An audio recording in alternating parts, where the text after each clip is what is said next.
विद्यार्थियों नमस्कार। राजकीय महाविद्यालय बस्सी के इस यूट्यूब चैनल में आपका पुनः स्वागत है। मैं आप सभी के कोविड-19 के तहत उपजी परिस्थितियों में जो परिस्थितियां पैदा हो गई है, उन परिस्थितियों में आप स्वस्थ होंगे और वो जो परिस्थितियां पैदा हुई है उसी की वजह से हमें आज ये नई अ, तकनीकी का प्रयोग करते हुए संवाद इस कोर्स के लिए करना पड़ रहा है। खैर, ये अपनी जगह है। पिछले जो मेरे वीडियो चल रहे थे, उन वीडियोज़ में मैं मुद्रा की माँग के संबंध में विभिन्न सिद्धांत हैं, उनका विश्लेषण कर रहे थे। विद्यार्थियों, मुद्रा की माँग के संदर्भ में आपने देखा है कि क्लासिकल अप्रोच, कीनशियन अप्रोच और बाद में बॉमेल, टॉपिन, इन सारे अप्रोच को एक साथ करके देखें तो ये बात ज़रूर निकल कर के आती है कि मुद्रा की माँग के संदर्भ में चाहे उसको प्रभावित करने वाले 4 कुछ अलग-अलग हो सकते हैं, लेकिन 3 मोटिव्स के लिए मुद्रा की माँग की जाती है, जैसा कि कीन्स मानते हैं। उनके अनुसार सौदा और सतर्कता उद्देश्य के लिए मुद्रा की माँग की जाती है तथा सट्टा उद्देश्य के लिए मुद्रा की माँग की जाती है, जिसको वेल्थ मनी होल्डिंग के नाम से जानते हैं। सौदा और सतर्कता उद्देश्य के लिए मुद्रा की माँग ब्याज की दर का धनात्मक फलन है और सट्टा उद्देश्य के लिए मुद्रा की माँग ब्याज की दर का ऋणात्मक फलन है। सट्टा उद्देश्यों का विश्लेषण करते हैं हमने ये भी पढ़ा था कि सट्टा उद्देश्य के लिए मुद्रा की मांग ब्याज की दर का ऋणात्मक फलन है तथा बॉन्ड्स की कीमत और ब्याज की दर के बीच में ऋणात्मक संबंध है।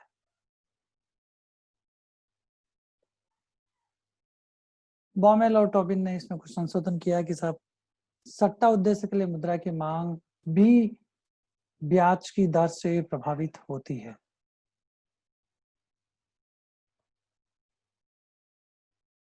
आज के इस वीडियो में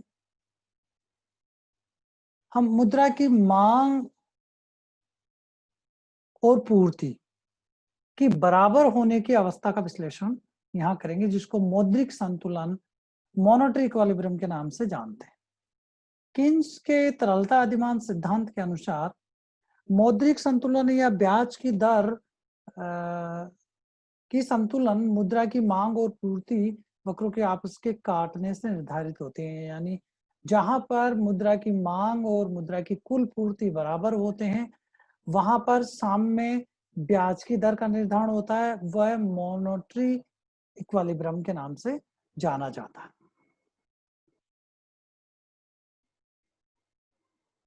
जहां पर मुद्रा साम्य ब्याज की दर निर्धारित होती है, वहां पर न तो मुद्रा की मांग पूर्ति से ज्यादा होती है और न ही कम होती है, यानी दोनों एक दूसरे के बराबर होते हैं। तो यदि हम इस बात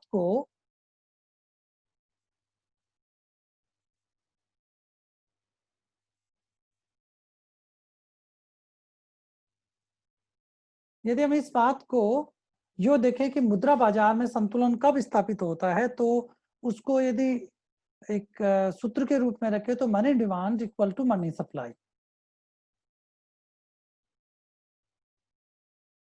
जहां होगा वहां पर साम्य ब्याज की दर का निर्धारण होगा। अब कीन्स के तरलता अधिमान सिद्धांत के अनुसार मुद्रा की पूर्ति बाहरी रूप से निर्धारित है। यानी बाहरी रूप से निर्धारित होने का मतलब है कि इस मॉडल में न तय होकर के बाहर मौद्रिक अधिकारी के द्वारा स्वायत्त रूप से तय हो रहा है। और जहां मुद्रा की मांग के संदर्भ में ये कहा गया था कि मुद्रा की मांग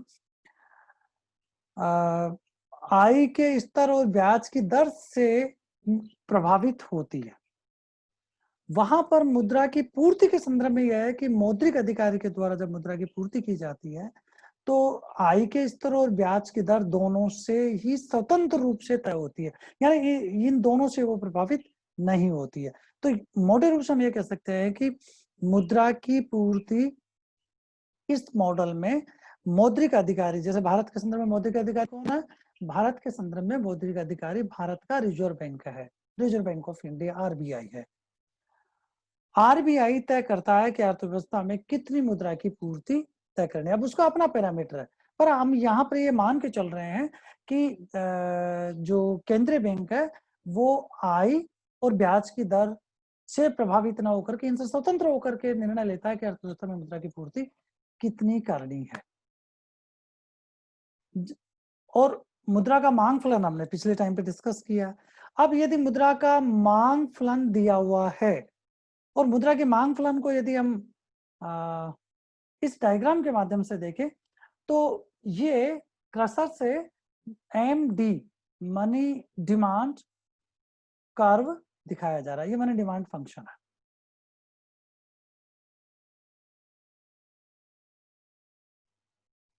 और मनी सप्लाई कर्व ये लंबवत अक्ष है। लंबवत अक्ष के रूप में मनी सप्लाई कर्व है। इसका मतलब ये हुआ कि वर्टिकल एक्स पर जहां पर ये क्रसर जो है यहाँ पर ब्याज की दर को ले रहे हैं और यहाँ पर मुद्रा की मांग और पूर्ति को ले रहे हैं।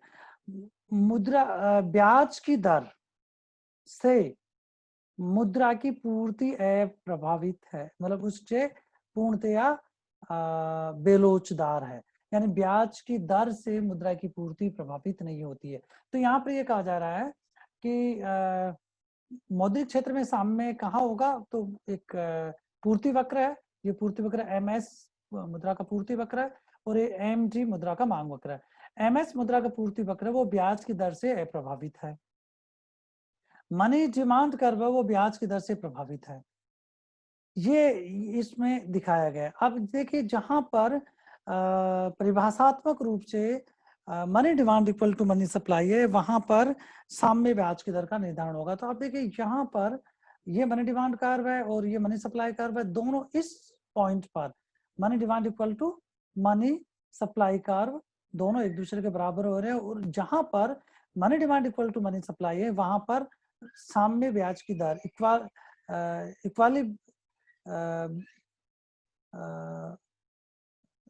इक्वालिब्रियम तय हो रहा है और जो साम्य ब्याज की दर है वो 5% है। इस 5% ब्याज की दर पर मुद्रा की कुल मांग और कुल पूर्ति 100 बिलियन रुपए है अर्थव्यवस्था में। अब यदि मान लीजिए ब्याज की दर किन्हीं कारणों से बढ़ती है तो अब देखिए ब्याज की दर बढ़ने का अभिप्राय है कि मुद्रा की पूर्ति की तुलना में मुद्रा की मांग, मुद्रा की पूर्ति तो 0 से 100 बिलियन है और मुद्रा की मांग है, आप देखिए यहाँ पर मान लीजिए कि 80 बिलियन है। तो मुद्रा की पूर्ति 6% ब्याज की दर पर मुद्रा की पूर्ति ज्यादा और मुद्रा की मांग कम है। यदि ब्याज की दर गिरती है तो दूसरी इसके विपरीत स्थिति पैदा होती है। मुद्रा का मांग वक्र यह है, मुद्रा की पूर्ति वक्र दिया हुआ है जो 100 बिलियन है। तो इस पर मुद्रा की मांग मुद्रा की पूर्ति से ज्यादा है। मुद्रा की मांग मुद्रा की पूर्ति से ज्यादा होने पर इस प्रकार की परिस्थितियां पैदा होगी कि ब्याज की दर जो यहाँ पर पूर्व में 4% थी वो बढ़ने लगेगी और अंततः 5% भी चली जाएगी। इसी प्रकार से मुद्रा की मांग की तुलना में मुद्रा की पूर्ति ज्यादा है तो ब्याज की दर में गिरावट आरंभ होगी और पुनः उसी साम्य बिंदु पर चली जाएगी। तो आप जानते हैं कि साम्य की परिभाषा ये है कि वह बिंदु जहां पर दोनों परस्पर विरोधी शक्तियां एक दूसरे के संतुलन की अवस्था में जाएं और एक बार वो संतुलन अवस्था स्थापित हो जाती है तो उसमें परिवर्तन, अन्य परिस्थितियां नहीं बदले तब तक परिवर्तन नहीं आता है। तो यहाँ पर ये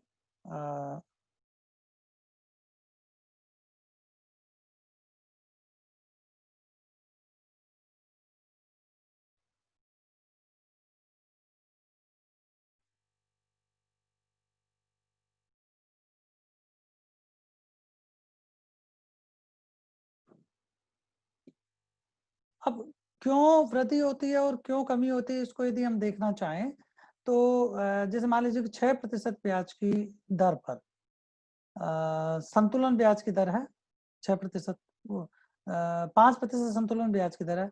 यदि ब्याज की दर बढ़ती है, यानी 6% ब्याज की दर है, तो दर पर मुद्रा की मांग उसकी पूर्ति से कम है। अर्थव्यवस्था में अतिरिक्त नकदी को, ऐसी अवस्था में अतिरिक्त नकदी को प्रतिभूतियों की खरीद पर खर्च कर दिया जाएगा।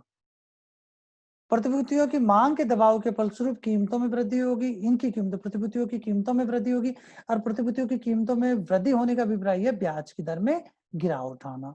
इसके विपरीत स्थिति में विचार करें कि यदि ब्याज की दर 4% है, तो मुद्रा बाजार में असंतुलन होगा, क्योंकि मुद्रा के प्राप्त भंडार की अपेक्षा मुद्रा की अधिक मात्रा जमा रखना चाहते हैं लोग, यानी मांग लोग ज्यादा कर रहे हैं। ऐसी अवस्था में वे प्रतिभूतियों की मुद्रा की मांग ज्यादा कर रहे हैं। अब मुद्रा की पूर्ति तो स्थिर अधि हुई है। ऐसी अवस्थाओं में मुद्रा की अतिरिक्त मांग की पूर्ति करने के लिए प्रतिभूतियों में जो उन्होंने अपना एक वेल्थ है, प्रतिभूति सिक्योरिटीज है, उन सिक्योरिटीज में जो पैसा लगा रखा है उसको बेचेंगे और बेच करके मुद्रा प्राप्त करेंगे और अपने पास नकदी रखेंगे। तो अपनी नकदी की अधिक मांग की पूर्ति के लिए लोग प्रतिभूतियों की बिक्री करेंगे, और प्रतिभूतियों की बिक्री करेंगे, इसका मतलब उसकी कीमत गिरती है प्रतिभूतियों की। और प्रतिभूतियों की कीमत गिरने का क्या अर्थ है? मैंने प्रारंभ में बताया था, पिछले 3-4 वीडियो में लगातार बता रहा हूं कि मुद्रा ब्याज की दर और प्रतिभूतियों की कीमत के बीच में विपरीत संबंध, यानी रेट ऑफ इंटरेस्ट और प्राइस ऑफ बॉन्ड के बीच में इनवर्स रिलेशन है। जब प्रतिभूतियों की कीमत गिरती है तो ब्याज की दर बढ़ती है। तो चूंकि प्रतिभूतियां बेची जा रही है तो ब्याज की दर गिरेगी, वो प्रतिभूतियों की कीमत गिरेगी, और प्रतिभूतियों की कीमत गिरेगी तो ब्याज की दर बढ़ेगी, और इसके कारण अंततः पुनः ब्याज की दर उसी साम्य ब्याज की दर के तरफ बढ़ेगी, और अंततः 5% ब्याज की दर हो जाएगी। तो इस प्रकार से ये मौद्रिक क्षेत्र में साम्य की अवस्था को बताया गया है कि किस प्रकार से अर्थव्यवस्था में मुद्रा की मांग और पूर्ति बराबर होते हैं।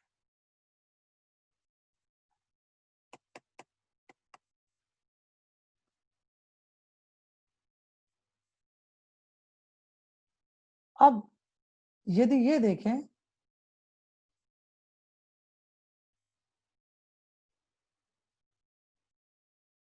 कि मुद्रा की मांग में परिवर्तन, ये जो परिवर्तन हो सकता है साम्य, मौद्रिक साम्य में, वो किन किन वजह से हो सकता है। तो एक तो ये हो सकता है कि मुद्रा की मांग में परिवर्तन हो जाए, दूसरा ये हो सकता है कि मुद्रा की पूर्ति में परिवर्तन हो जाए। तो इन सब बिंदुओं को हम एक बार सिलसिलेवार आपके साथ में रखना चाहता हूँ।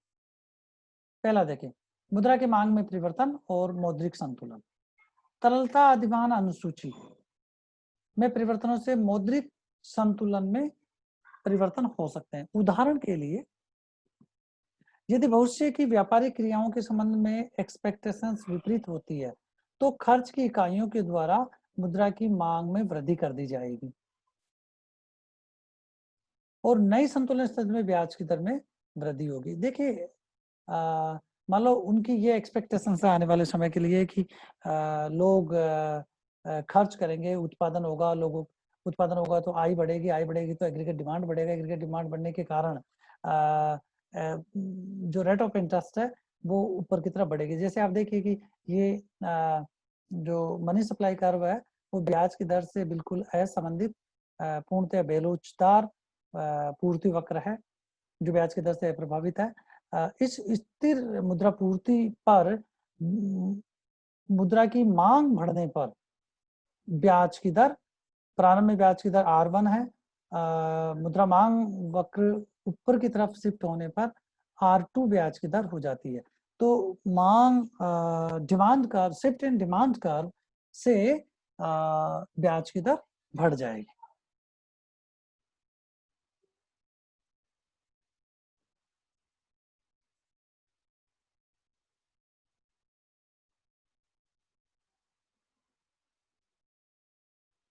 अब एक मिनट,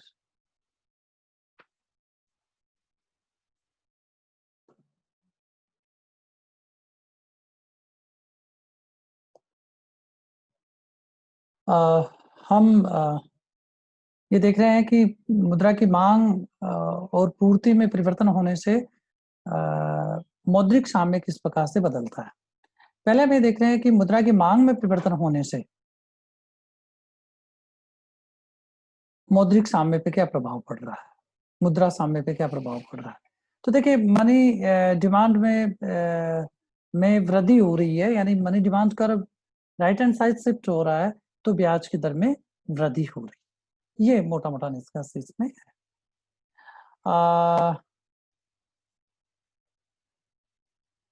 और ऐसा इसलिए होता है कि लोगों की खर्च करने की प्रत्याशाएं बदल जाती है, यानी बढ़ जाती है, और खर्च करने की प्रत्याशाएं बढ़ जाने के कारण खर्च की इकाइयां मुद्रा की इच्छित वृद्धि को पूरा करने के लिए प्रतिभूतियों को बिक्री करेंगे। भाई पैसा चाहिए, पैसा चाहिए तो वो क्या करेंगे, सिक्योरिटीज को बेचेंगे। इससे प्रतिभूतियों की कीमतों में कमी, जब प्रतिभूतियों की कीमतों में कमी और ब्याज की दर में वृद्धि होगी, और अंत में ब्याज की दर R2 पर संतुलन स्थापित हो जाएगा। यानी जब आप ये समझिए कि जब किसी प्रोडक्ट को बाजार में ज्यादा मात्रा में बेचना शुरू किया जाता है, जैसे आप देखिए कि जब फसल आती है और फसल आने के दौरान जब बाजार में अनाज की पूर्ति बढ़ती है तो अनाज की कीमतें गिर जाती है। बिल्कुल वैसी बात यहाँ पे की जा रही है कि यदि लोगों को ज्यादा मुद्रा चाहिए, जैसे ये बढ़ी हुई मनी डिमांड का अर्थ है कि ज्यादा मुद्रा चाहिए, लोगों को ज्यादा नकदी रखना चाहते हैं। अब नकदी कहाँ से आएगी, यदि पूर्ति स्थिर है तो नकदी आएगी अपने जो पोर्टफोलियो है, सिक्योरिटीज है, उसमें बॉन्ड्स को बेच करके नकदी करेंगे। बॉन्ड्स को यदि बेचेंगे तो जब बेचने के लिए बॉन्ड्स जा रहे हैं और सभी लोगों की इस प्रकार की प्रत्याशाएं हैं, तो ब्याज की तो पूर्ति ज्यादा बढ़ गई बॉन्ड्स की, बिकने के लिए बेच रहे हैं वो, तो ब्याज की दर गिर जाएगी। तो ब्याज की दर क्यों गिरी है, यहाँ पे ये स्पष्ट होता है।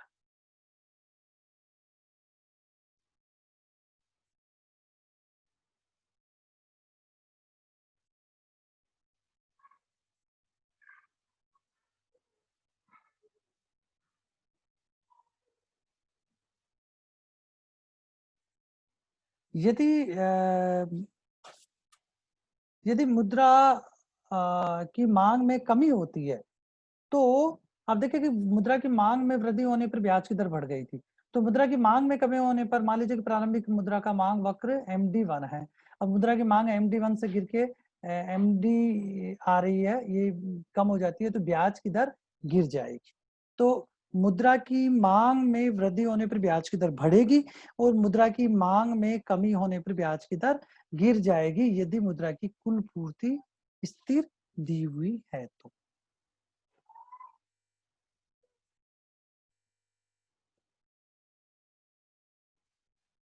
अब मुद्रा की पूर्ति में परिवर्तन और मौद्रिक संतुलन पे क्या प्रभाव पड़ता है। देखिए, अभी हमने क्या देखा, हमने देखा कि मुद्रा की मांग में कमी या वृद्धि होने पर ब्याज की दर पे क्या प्रभाव पड़ रहा है। तो मुद्रा की मांग में वृद्धि होने पर ब्याज की दर बढ़ जाती है। और क्यों बढ़ती है, कुल मुद्रा की पूर्ति दी हुई होने पर मुद्रा की मांग बढ़ने पर मुद्रा की मांग बढ़ने का अभिप्राय कि लोग ज्यादा नकदी रखना पसंद करते हैं। तो ज्यादा नकदी कहाँ से लेके आएंगे, मुद्रा की पूर्ति तो कांस्टेंट है। मुद्रा की पूर्ति कांस्टेंट है तो जो उनके बॉन्ड्स है, जो सिक्योरिटीज में पैसा लगा रखे, उसको बेच करके और नकदी लेकर के आएंगे। जब उसको बेचेंगे तो बॉन्ड्स की कीमत गिरेगी, यानी ब्याज की दर बढ़ेगी। ये मैंने आपको स्पष्ट किया ही था कि ब्याज की दर और बॉन्ड्स की कीमत के बीच में इनवर्स रिलेशन है, विपरीत संबंध है। तो इसके विपरीत अवस्था होने पर ब्याज की दर गिरेगी। अब दूसरा देखें, मुद्रा की पूर्ति में परिवर्तन होने से मौद्रिक संतुलन पे क्या प्रभाव पड़ता है, ये इस सेक्शन में हम देखना चाहते हैं। तो मुद्रा की पूर्ति में परिवर्तन करने से मौद्रिक संतुलन पे क्या प्रभाव पड़ता है, ये देखें। मौद्रिक संतुलन में परिवर्तन मुद्रा की पूर्ति में परिवर्तन से भी संभव है। परिवर्तन का अभिप्राय या तो मुद्रा की पूर्ति में वृद्धि हो सकती है या मुद्रा की पूर्ति में कमी हो सकती है। यदि लोगों की तरलता अधिमान और आय का स्तर दिया हुआ है, तरलता अधिमान कांस्टेंट है, आय का स्तर दिया हुआ है, मुद्रा की पूर्ति में मौद्रिक अधिकारी के द्वारा यदि कमी की जाती है तो हो जाने से संतुलन से ब्याज की दर में वृद्धि होगी और मुद्रा की पूर्ति में वृद्धि करने से ब्याज की दर में कमी होगी। देखिए अब क्या कहा जा रहा है, यदि अन्य बातें समान रहती है तो मुद्रा की पूर्ति में वृद्धि करने पर ब्याज की दर गिरेगी और मुद्रा की पूर्ति में कमी करने पर ब्याज की दर बढ़ेगी। ये मुद्रा की पूर्ति में परिवर्तन करने का प्रभाव है। अब ये देखना चाहें कि ऐसा क्यों होता है, तो यहाँ पर हम ये मान कर चल रहे हैं कि केंद्रीय बैंक के द्वारा मुद्रा की पूर्ति में हर विस्तार से ब्याज की दर में कमी होती चली जाएगी, परंतु ये झुकाव तब तक यहाँ पे मान के चल रहे हैं कि मुद्रा की पूर्ति में वृद्धि करने पर ब्याज की दर में कमी होती जाएगी, लेकिन ये कमी तब तक होती रहेगी जब तक कि अर्थव्यवस्था में तरलता जाल की अवस्था ना आ जाए। मैंने पिछले वीडियो में दिखाया था कि तरलता जाल की अवस्था कहते किसे हैं। तरलता जाल की अवस्था का अभिप्राय यह है कि ब्याज का वह न्यूनतम स्तर जिसके बाद में ब्याज की दर में कमी नहीं आ सकती है। यानी इस ब्याज की दर मुद्रा की पूर्ति में कितनी भी वृद्धि की जाए, ब्याज की दर में कमी नहीं आएगी। इसका मतलब ये हुआ कि अर्थव्यवस्था में मौद्रिक अधिकारी के द्वारा मुद्रा की पूर्ति में अतिरिक्त वृद्धि करने पर समस्त मुद्रा को लोग अपने पास नकदी के रूप में रख लेते हैं, और अपने पास नकदी के रूप में रखने के कारण सौदे संपन्न नहीं होते तो ब्याज की दर में परिवर्तन नहीं आता है। तो यहाँ पर मुद्रा की सट्टा मांग पूर्णतया लोचदार है। मतलब जो मुद्रा की पूर्ति की जा रही है अर्थव्यवस्था में, उन समस्त मुद्रा की पूर्ति को लोग सट्टा उद्देश्य के लिए अपने पास नकदी के रूप में रख लेते हैं। तो चूंकि नकदी के रूप में मुद्रा को लोग अपने पास रख लेते हैं, तो ब्याज की दर एक न्यूनतम स्तर पे पहुंचने के बाद में नीचे नहीं गिरती है। इस न्यूनतम ब्याज की दर की अवस्था को, जहां पर मुद्रा की सट्टा मांग पूर्णतया लोचदार हो जाती है, को तरलता जाल की अवस्था कहते हैं, लिक्विडिटी ट्रैप कहते हैं। और लिक्विडिटी ट्रैप की अवस्था में मौद्रिक नीति पूर्णतया असफल हो जाती है। तो मुद्रा का मांग फल पूर्णतया लोचदार होने पर तरलता जाल की अवस्था होती है। यहाँ पर दो बातें मैं फिर स्पष्ट करना चाहूंगा। तरलता जाल की अवस्था में ब्याज की दर अपने न्यूनतम संभव स्तर तक पहुंच जाती है, उससे नीचे ब्याज की दर गिरती नहीं है। और दूसरा, इस न्यूनतम ब्याज की दर पर मुद्रा की तरलता मांग पूर्णतया लोचदार हो जाती है। इस स्थिति को तरलता जाल की का नाम दिया गया। यदि मुद्रा की पूर्ति में वृद्धि और की जाती है तो मुद्रा की पूर्ति फलन MS3, जैसा कि इस डायग्राम में MS3 दिखाया गया है। तो MS3 हो जाता है तो निवेशक मुद्रा की सारी अतिरिक्त मात्रा की पूरी तरह से अपने पास नकदी के रूप में जमा कर लेते हैं। इससे ब्याज की दर में कमी नहीं होती है। मुद्रा बाजार में मनी डिमांड और मनी सप्लाई थ्री के आपस में काट से मौद्रिक संतुलन निश्चित होता है, परंतु तरलता जाल के फलस्वरूप ब्याज की दर न्यूनतम R0 पर स्टिकी रुक जाती है, बंध जाती है। तो ये मुद्रा की पूर्ति में परिवर्तन होने का ब्याज की दर पर होने वाला प्रभाव है। मैं एक बार पुनः रिपीट कर दूं। जब मुद्रा की पूर्ति बढ़ाई जाती है, जैसे आरंभ में देखिए कि R2 ब्याज की दर है और MS0 मुद्रा की पूर्ति है, इस पर यहाँ पर ये जो क्रशर यहाँ पे ये money demand equal to money supply है।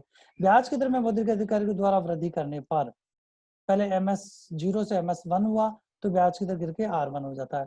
MS2 होने पर ब्याज की दर R0 है और ब्याज की दर ये न्यूनतम स्तर है। अभी फिर भी यदि मुद्रा की पूर्ति बढ़ाई जाती है तो ब्याज की दर में कोई कमी नहीं आती। ये तरलता जाल की अवस्था है। और इसकी विपरीत अवस्था मुद्रा की पूर्ति में कमी करने पर, जैसे मान लीजिए कि आरंभिक जीवा लेवल MS2 है, अब मुद्रा की पूर्ति मौद्रिक अधिकारी द्वारा कम की जा रही है, जीरो यहाँ इस जीरो से, और ये कम होती जा रही है। तो ब्याज की दर पे क्या प्रभाव पड़ रहा है मनी सप्लाई में कमी करने पर? तो आप देखेंगे कि मनी सप्लाई में कमी करने पर ब्याज की दर में वृद्धि हो रही है। तो ये मुद्रा की मांग और पूर्ति में परिवर्तन होने का प्रभाव ब्याज की दर के ऊपर क्या पड़ता है, ये इस सेक्शन में हमने देखा। अब एक तीसरी अवस्था और हो सकती है, आय के स्तर में परिवर्तन होने पर मौद्रिक संतुलन पे क्या प्रभाव पड़ता है। यहाँ पर आय के स्तर का हम विश्लेषण क्यों कर रहे हैं? क्योंकि आपने देखा होगा कि money demand is the function of Y income and R, rate of interest. तो money demand is a function of income and rate of interest. तो rate of interest को हमने देख लिया, मांग को प्रभावित कर रहा है। अब इनकम को में परिवर्तन करने पर क्या प्रभाव होता है, ये हम इस सेक्शन में देखना चाहते हैं।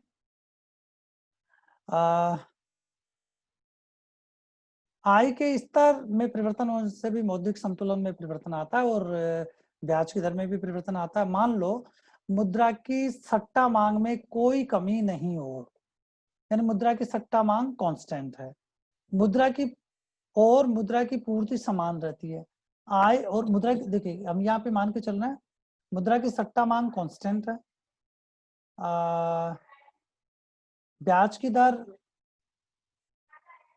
मुद्रा की सट्टा मांग कांस्टेंट है और मुद्रा की पूर्ति पहले जैसे कांस्टेंट है। आय के स्तर में परिवर्तन होने से ब्याज की दर में क्या प्रभाव होगा, ये हम देखें तो संक्षिप्त में यह है कि आय के स्तर में वृद्धि होने से ब्याज की दर में वृद्धि होगी। क्यों होगा, आय के स्तर में वृद्धि होने से सौदा और सतर्कता उद्देश्य के लिए मुद्रा की मांग बढ़ेगी। अब मुद्रा की पूर्ति स्थिर है तो सौदा उद्देश्य के लिए मुद्रा की मांग बढ़ने पर उसकी पूर्ति कहां से की जाएगी, उसकी पूर्ति की जाएगी जो पैसा सिक्योरिटीज में लगा रखा है उसको बेच करके। अब सिक्योरिटीज को बेचेंगे तो सिक्योरिटीज की कीमत गिरेगी, प्राइस ऑफ बॉन्ड गिरेगा और प्राइस ऑफ बॉन्ड गिरने का अभिप्राय क्या होगा, इनवर्स सोचिए, ब्याज की दर के साथ क्या रिलेशन है, ब्याज की दर बढ़ जाएगी। तो यहाँ पे कहा जा रहा है कि आय के स्तर में वृद्धि होने पर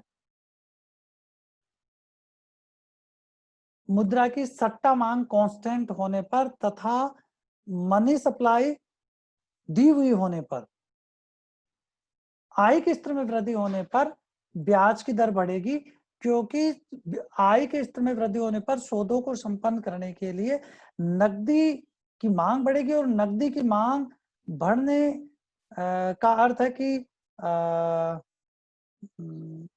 एग्रीगेट डिमांड बढ़ना। एक तो अर्थ उधर स्पष्ट था, दूसरा यह है कि मांग जो बढ़ी है सौदा उद्देश्य के लिए, उसके लिए लोग प्रतिभूतियों को बेचेंगे, प्रतिभूतियों को बेचेंगे तो प्रतिभूतियों की कीमत गिरेगी, प्रतिभूतियों की कीमत गिरेगी मार्केट में तो ब्याज की दर बढ़ेगी।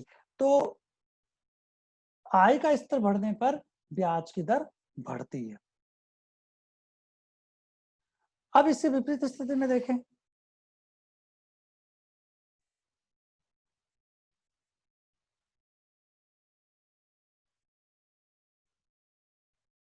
देखिए आय का स्तर बढ़ने पर मनी डिमांड बढ़ती है और मनी डिमांड बढ़ने से ब्याज की दर, जैसे मान लीजिए कि प्रारंभिक मनी सप्लाई MS है और MD मनी डिमांड है, दोनों का सामने इस R0 ब्याज की दर पे होता है, जहां पर मुद्रा की मांग और कुल पूर्ति दोनों बराबर होती है।